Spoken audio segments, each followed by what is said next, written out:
Ladies and gentlemen, we got him.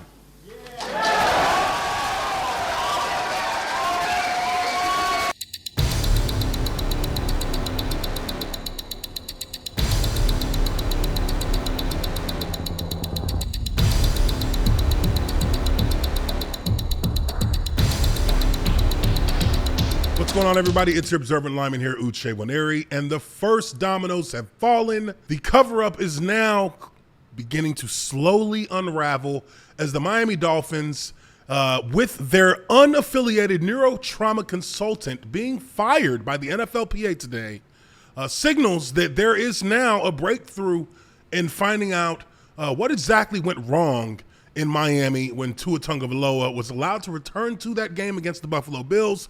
We don't need to replay the footage. We've all seen it here. But there is an article that I do want to take you guys through very quickly. Make sure you hit that like button and subscribe if you like these videos. But again, like I said before, it did not make sense what happened in Miami against the Bills. Anyone who's watching that knows that something was not right. This guy was not supposed to come back into this game. He's back in the game playing. 4 days later, we all know what happened then.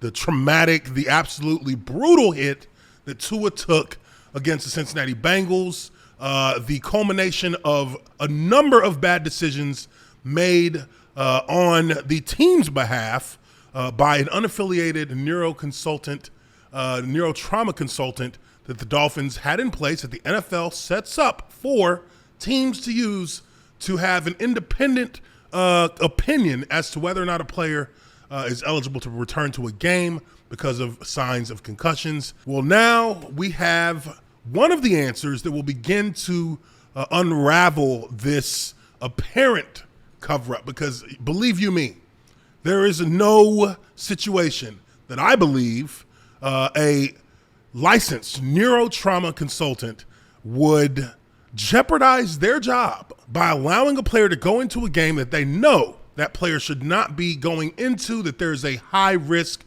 of devastating damage that can be done to the individual. So when you look at everything that's happening right now, just know that this unaffiliated neurotrauma consultant is the fall guy for the Miami Dolphins. There's got to be a fall guy. There's always got to be a fall guy when you have these kind of things going on. But we're going to take a look at this article here from ESPN breaking this. The unaffiliated neurotrauma consultant who evaluated Miami Dolphins QB Tua Tagovailoa fired over several mistakes. Sources say the unaffiliated neurotrauma consultant involved in clearing Miami Dolphins quarterback Tua Tagovailoa during Sunday's game against the Buffalo Bills has been fired after it was found he made several mistakes in his evaluation. Now, let's be real here about something. This is not a situation where this is someone who's green, a rookie, a young, impressionable consultant that they've brought in to give a unbiased opinion as to whether or not a player should or shouldn't go back into a game.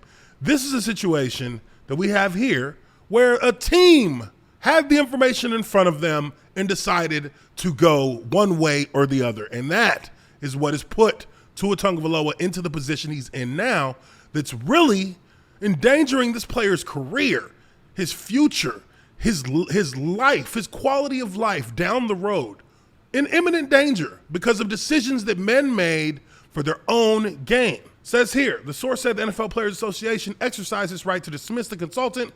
NFLPA and the league each have the right to fire UNC without agreement from the other party. Tagovailoa briefly left Sunday's game after hitting the back of his head on the ground, stumbling while trying to return to the huddle. He was taken to the locker room and tested for concussion, but returned to the game after passing his evaluation. The Dolphins initially listed him as questionable to return with a head injury, but later stated that a back injury Tagovailoa suffered earlier in the game caused him to stumble, which, again, do we even have to rehash what a crock of shit that was? You actually announced first that it was a head injury, and then you followed that up by saying, oh, no. It was a back injury. Sorry. No, we made a mistake. It was a back injury that caused him to grab his helmet twice, shake his head numerous times, stumble to the ground, and then be held up from collapsing by his own offensive lineman. The NFLPA exercised its right to initiate a review of the league's concussion protocol in response to Tagovailoa's quick return to Sunday's game. A source told ESPN's Dan Graziano that UNC was interviewed Friday as part of that investigation. Criticism of the Dolphins' handling of the situation was exacerbated Thursday when Tagovailoa's head hit the turf again late in the first half while facing the Bengals.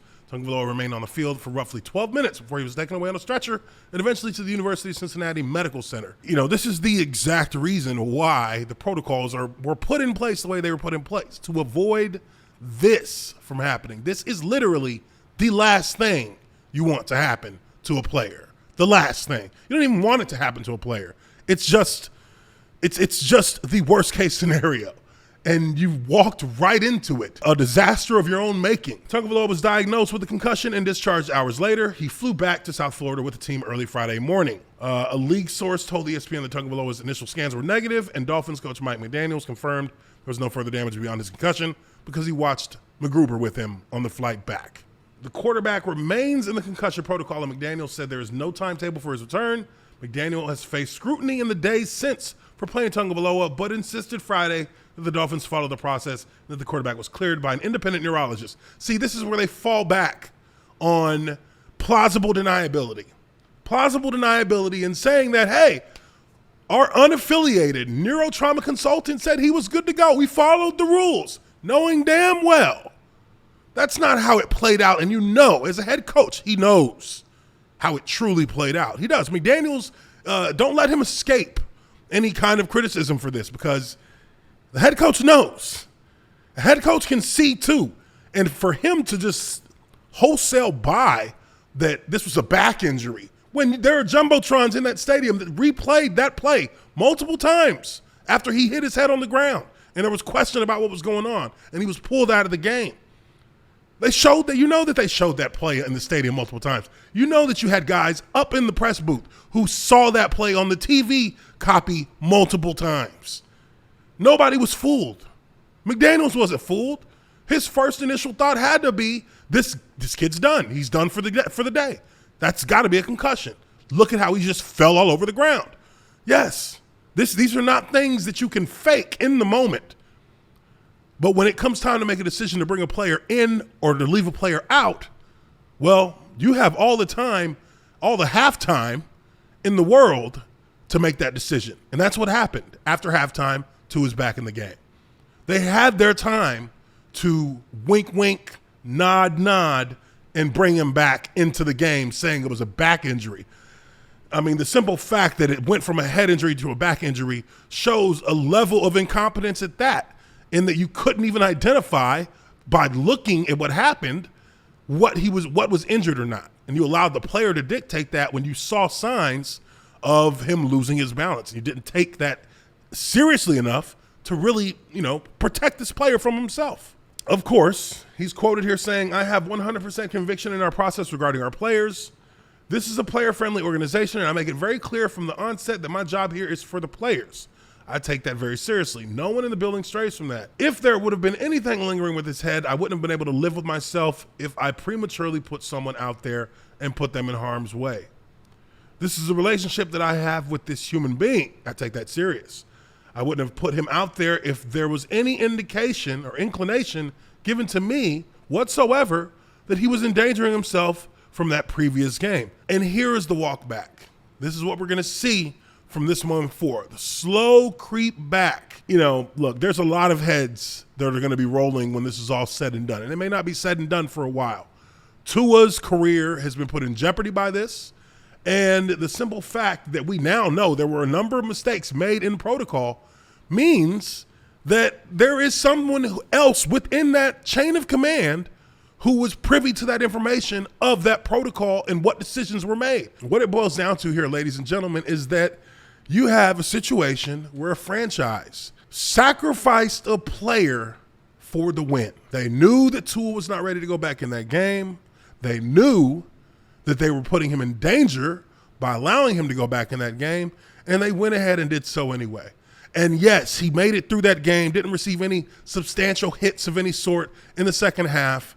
But then you fast forward 4 days to Thursday night, and the whole world sees what the ultimate downfall of this team will be because of the decision they made 4 days earlier. the chickens came home to roost. And they came home to roost in a big way. This is just the first domino, ladies and gentlemen. This is the first domino to hit. This is the first domino to land. I personally feel like this is going to lead to changes in the protocol because it has to. But also there's going to be hefty fines and potentially draft picks, I think, will come along with the punitive response that the NFL will most definitely be giving, because at the end of the day, Miami did come out and state that they followed all the protocols. The NFL even vouched and said, yeah, it looks like they did.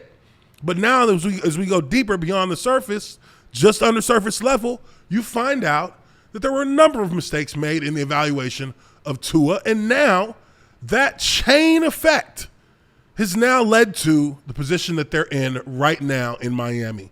But let me know what you guys think. What is the appropriate way you believe the NFL should handle this situation with Tua and all of the people who were involved in the decision-making process of it? What do you think should happen to them? Let me know down below in the comments. Hit the like button if you like this video and subscribe to the channel if you haven't already done so. I'm your observant lineman, Uche Nwaneri, and I appreciate you guys very much for checking out this video. And I will catch you all on the next one. Peace.